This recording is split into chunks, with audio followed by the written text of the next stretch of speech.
प्रेमी पक्षी दुखी होते हैं जब बिछड़ जा रहन पड़े। प्रेमी पक्षी दुखी होते हैं जब बिछड़ जा रहन पड़े। हम युगों युगों के बिछुड़े फिरते कैसे अब मन धीर। रचनहार कुल मालिक कबीर परमेश्वर जी की असीम कृपा से आज आप सत्संग सुनने के लिए उपस्थित हुए। पुण्यात्माओं, परमेश्वर ने स्वयं ही आकर के हमें ज्ञान बताया है और उस ज्ञान के बिना सब जो हमने सुना था वो पूरा ज्ञान था। कहते हैं भक्ति मुक्ति के दाता सतगुरु भटकत प्राण फिरंदा, उस साहिब के हुक्म बिना नहीं तरवर पात हिलंदा। उस परमात्मा की असीम रजा आपके ऊपर हुई है। जब तक ये प्राणी परमेश्वर की शरण ग्रहण नहीं करता तब तक तो ये अपना प्रारब्ध ही भोग रहा होता है। शुभ कर्म करने की चेष्टा भी करता है तो विधि ठीक ना होने से वो यूजलेस होती है और अपना शेष जो संस्कार है वही पूरे कर रहा होता है। जिसमें पूर्ण परमात्मा की शरण में ये प्राणी आ जाता है, मर्यादावत चलता है, सतनाम का सिमरण करता है, गुरु जी के से प्राप्त उपदेश का विधिवत श्रवण करता है, फिर उसका सब कार्य परमात्मा से ही होता है। तो आज हमने जैसे आप जी ने कोई पावर का कनेक्शन ले लिया बिजली का, तो उसी के हिसाब से आपने सारे चेंज कर लिए। चक्की भी बिजली वाली ले ली, पशुओं का जो चारा काटने वाली मशीन भी बिजली से चलेगी, हैंडपंप भी बिजली से और आटा पीसन की चक्की भी बिजली से। तो फिर आपका सारा कार्य पावर से ही हो रहा है। तो ऐसे ही जब आपको ये कनेक्शन मिल जाता है तो आपके सब क्रियाएं बदल जाती हैं। परमात्मा का कनेक्शन जब आपको प्राप्त हो जाता है, शरण मिल जाती है, तो आपके सभी कार्य उस परमात्मा की पावर से ही होते हैं। या कहते हैं भक्ति मुक्ति के दाता सतगुरु भटकत प्राणी फिरंदा, उस साहिब के हुक्म बिना नहीं तरवर पात हिलंदा। उपदेश ग्रहण करके और फिर प्राणी भटकता है इधर उधर, मन को स्थिर नहीं करके कितना और जाता है, किसी संतों के पास जाता है या अन्य किसी और उपासना स्थल पर जैसे पहले भटका करते वहाँ जाता है। उसके लिए कहते हैं कि भक्ति और मुक्ति के सतगुरु ही दाता हैं, अन्य कोई नहीं है। ये भटकत प्राण फिरंदा, उस साहिब के हुक्म बिना नहीं तरवर पात हिलंदा। अब जब हम सतगुरु शरण में आ जाते हैं तो हमारे सारे कार्य परमात्मा के आदेश से ही होते हैं और बाकी जो परमात्मा की शरण में नहीं है उनका प्रारब्ध भी वो अपना भोग रहे होते, उसमें कोई परिवर्तन नहीं हो सकता। उस मालिक के हुक्म बिना उसमें भी कोई परिवर्तन नहीं हो सकता। तरवर पात यानी वृक्ष का पत्ता भी नहीं हिल सकता। अर्थात कोई भी कार्य उस परमात्मा के विधान के विपरीत नहीं हो सकता। अपने विधान को स्वयं ही चेंज कर सकता है, दूसरे पर पावर नहीं है। परमात्मा बताते हैं मात पिता मिल जाएंगे, मात पिता मिल जाएंगे, 184 माही, सतगुरु सेवा और बंदगी फेर मिलन की नाही। सत्संग की आधी घड़ी तप के वर्ष 1000, तो भी बराबर है नहीं, कहें कबीर विचार।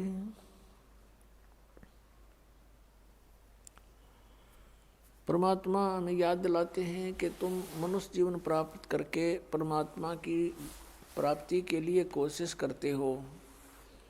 वो पुण्यात्मा जो पिछले भी जन्मों में मनुष्य शरीर धारण किए हुए थे और भक्ति कर रहे थे, उनको फिर तुरंत मनुष्य जीवन प्राप्त हो जाता है और फिर उनके अंदर पिछली जो प्रेरणाएं होती हैं परमात्मा की, वो विद्यमान रहती हैं।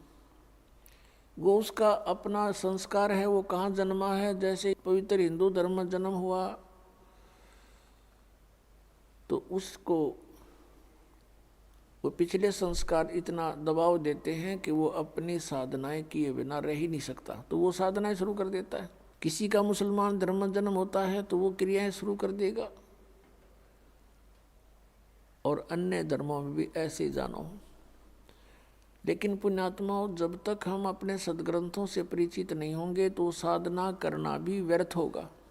मनुष्य जीवन का मुख्य उद्देश्य है परमात्मा का पाना, और यदि परमात्मा प्राप्ति नहीं हुई तो फिर वैसे ही अपना जीवन नष्ट करना होता है।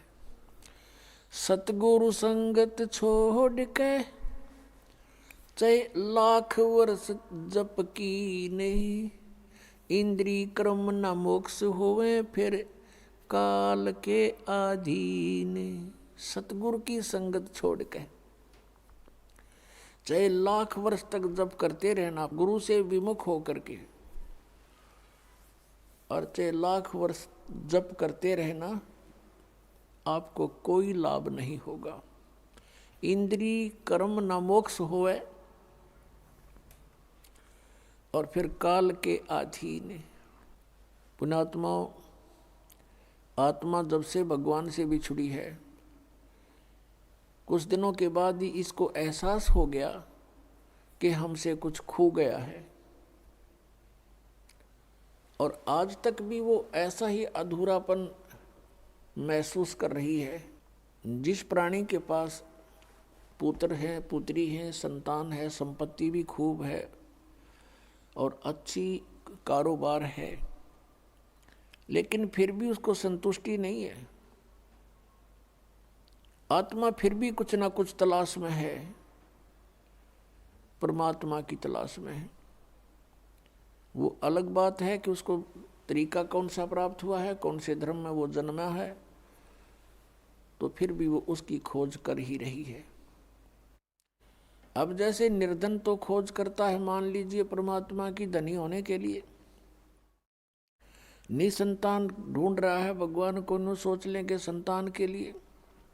लेकिन जिसके पास सर्व संपन्नता है, संतान भी है, संपत्ति भी है, सर्व यहाँ काल का सारा सुख है, और फिर भी वो भगवान की तलाश में है, तो इसका मतलब ये सर्व जो कुछ भी हमें प्राप्त है, जिसको हम यहाँ चाह करते हैं, ये पर्याप्त नहीं है। इसके अतिरिक्त भी कोई कार्य है जो आवश्यक है। अब हमने उस आवश्यक कार्य को करना होगा। हम पहले अपना जो अनावश्यक कार्य है, केवल रोजगार के लिए, पेट के लिए, इसमें ज़्यादा समय डिवोट कर रहे थे। अब हमने ये ज्ञान हो गया कि मनुष्य जीवन का मूल उद्देश्य परमात्मा प्राप्ति है, तो अब हम अत्यधिक समय अपने भगवान के पाने के लिए लगाएंगे। अब वही समय होगा, वही आपका कारोबार होगा, वही क्रिया होंगी। आपकी जो सांसारिक जो क्रियाएं हैं, जैसे पेट के लिए गुजारा सभी करते हैं, कोई सर्विस करता है, कोई दुकान किए हुए है, कोई किसान का काम करता है, कोई सर्विस कर रहा है, कोई मजदूरी करता है, काम आपका यही रहेगा। लेकिन इसमें भगवान का समय अधिक लगाना पड़ेगा। हमने कैसे लगाना पड़ेगा? कई कहते हैं समय नहीं मिलता। समय आपके पास बहुत है, आपके पास बहुत समय है।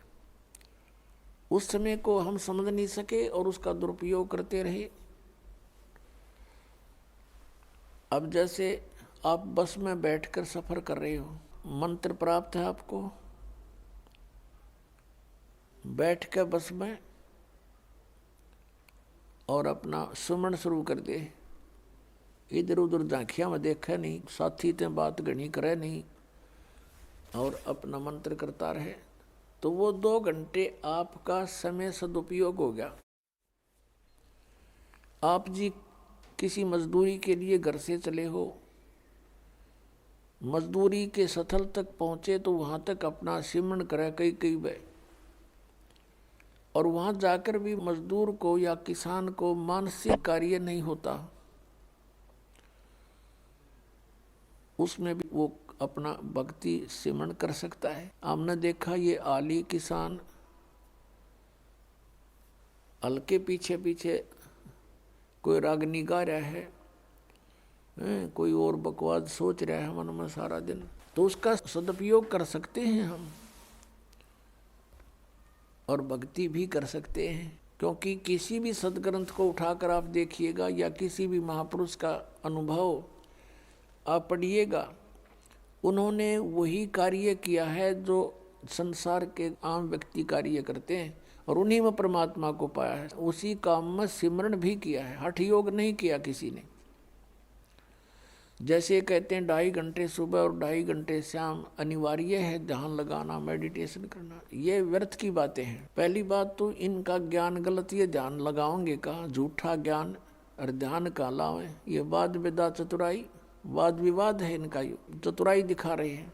और बात रही हठ योग की, किसी भी संत महापुरुष ने हठ योग नहीं किया और किसी भी सदग्रंथ में प्रमाण नहीं कि तू बैठ कर कति एक जगह बैठ कर भक्ति कर ले। श्रीमद् भगवद गीता अध्याय नंबर 3 के श्लोक नंबर 4, 5, 6 में स्पष्ट किया है कि अर्जुन, यदि तू काम छोड़ कर हठ योग करने लग गया, अगर तू कर्म सन्यासी हो गया, कर्म सन्यासी का अर्थ है काम छोड़ कर और एक जगह बैठ जा, चाहे जंगल में बैठा चाहे कोई गुफा बना ले या घर पर बैठ के वो व्यर्थ प्रयत्न कर रहा है, तो फिर तेरा निर्वाह कैसे चलेगा। फिर क्या है, इस काल ने 5वें अध्याय के अंदर फिर अपनी टांग अड़ाई है गीता ज्ञानदाता ने। उसमें इसने बताया है कि ऐसा आसन हो, ना घना ऊंचा हो ना नीचा हो, एकांत स्थान हो, नाक के आगे ध्यान लगावे और ऐसे भक्ति करे। ये इसका अपना मत है, ये योग वेद ज्ञान नहीं है, ये इसका अपना मत है। गीता जी के अंदर 2 तरह का ज्ञान है, एक तो वेद ज्ञान है और फिर दूसरा इसने अपना मत उसमें डाला है। तो अब यदि हम इस 5वें अध्याय वाले क्रियाओं को सही माने तो तीसरे वाले गलत होगी, जिसमें ने कहा तू एक जगह बैठ कर कर्म सन्यासी हो गया तो तेरा निर्वाह कैसे चलेगा, इसलिए तू युद्ध भी कर, सिमरण भी कर, काम भी कर, भक्ति भी कर। ये तो वेद ज्ञान है, ये सही ज्ञान है। क्योंकि यजुर्वेद अध्याय नंबर 40 के मंत्र नंबर 15 में कहा है कि वायु अनिलम अथ इदम भस्मांतम शरीरम ओम कर्तु समर किलबे समर कर्त्युम समर। ओम नाम का जाप काम करते करते सिमरण करो, विशेष कसक के साथ सिमरण करो, श्रद्धा के साथ, और अपने मनुष्य जीवन का मूल कर्तव्य जानकर सिमरण करो। तब भस्मांतम शरीरम अमृतम, आपका जब शरीर छूटेगा, आपका जब शरीर अंत होगा, उस समय आपको जो ओम नाम से अमृतव प्राप्त होना है वो उससे ही प्राप्त होगा जितना आप उससे अमर हो सकते हो। जैसे ओम नाम के जाप का साधक ब्रह्मलोक में जाता है, क्योंकि ये ब्रह्म की साधना है, और ब्रह्मलोक में जाने के बाद भी फिर ये वापस आता है। तो जितना समय इसका उस ओम के भक्ति की कमाई से होगा, उतना समय ये महास्वर्ग में ब्रह्मलोक में, वहाँ पर इसे नकली सतलोक, अलखलोक, अगमलोक, नामी लोक बना रखे हैं। तो वहाँ ये प्राणी अपना इतने समय तक ये जन्म मृत्यु से बच जाता है, लेकिन फिर भी जन्म मृत्यु होती है। कहने का भाव ये है कि श्रीमद् भगवद गीता अध्याय नंबर 8 के श्लोक नंबर 13 में ये गीता ज्ञान दाता वेद ज्ञान बता रहा है कि ओम इति एकाक्षरम ब्रह्म विहारन माम अनुस्मरण यह परियाति तदन देहम सयाति परमाम गतिम। मुझ ब्रह्म का एक ओम मंत्र है और एक ओम अक्षर है, बस, नथिंग एल्स। इसका उच्चारण करता हुआ जो शरीर छोड़कर जाता है वो मेरे वाली इस ओम से मिलने वाली परम गति को प्राप्त होता है। 7वें अध्याय के 18वें श्लोक में कहा कि अर्जुन, ये ज्ञानी आत्मा है तो उद्धार, लेकिन इनको तत्वदर्शी संत ना मिलने से मेरे वाली अनुत्तम गति में ही आश्रित हैं। क्योंकि ओम नाम के जाप से ब्रह्मलोक प्राप्ति होती है और ये ब्रह्म की साधना की परम गति है, ब्रह्मलोक प्राप्ति। और वहाँ गए प्राणी भी फिर जन्म मृत्यु में आते हैं। गीता ज्ञानदाता 4थे अध्याय के 5वें श्लोक में और 9वें श्लोक में, 2रे अध्याय के 12वें श्लोक में, 10वें अध्याय के 2रे श्लोक में गीता के अंदर गीता ज्ञानदाता कहता, अर्जुन तेरे और मेरे बहुत जन्म हो चुके, तू नहीं जानता, मैं जानता हूँ। इससे सिद्ध है कि ओम नाम का जाप करने वाले जो ब्रह्म पुजारी हैं उनकी भी जन्म मृत्यु और इनके भगवान की भी जन्म मृत्यु सदा बनी रहती है। तो जब तक जन्म मृत्यु है जीव सुखी नहीं हो सकता। अब इसे हम उसी पर आते हैं कि गीता जी अध्याय नंबर 8 के श्लोक नंबर 5 और 7 में कहा है, यदि तूने मेरी शरण में रहना है तो मेरी भक्ति कर, युद्ध भी कर और मेरा सिमरन भी कर। अब युद्ध से कठिन कार्य कोई नहीं हो सकता और उसमें भी मालिक को याद करने का निर्देश है। यही तरीका उस परमपिता के पाने का 8वें अध्याय के 8, 9, 10 श्लोक में गीता जी में कहा कि उस परमात्मा की भक्ति करेगा तो उसको प्राप्त होगा। उसका मंत्र 17वें अध्याय के 23वें श्लोक में बताया है, ओम तत्सत इति निर्देश ब्रह्मणे त्रिविध समर्थ है। तो इस प्रकार पुण्यात्माओं हमने अपने सदग्रंथों को आधार मान के और फिर भक्ति करनी चाहिए। वैसे धूल में लठ लगाने से कोई फायदा नहीं। अंधाधुंध कितना कुछ कर रहा है, कोई कुछ कर रहा है, धुंध ढूंढा ठा रहे हैं, कोई तप कर रहा है, कोई व्रत रख रहा है, तो ये कहीं प्रमाण है इन साधनाओं से किसी को कोई प्राप्ति हुई? तो इस प्रकार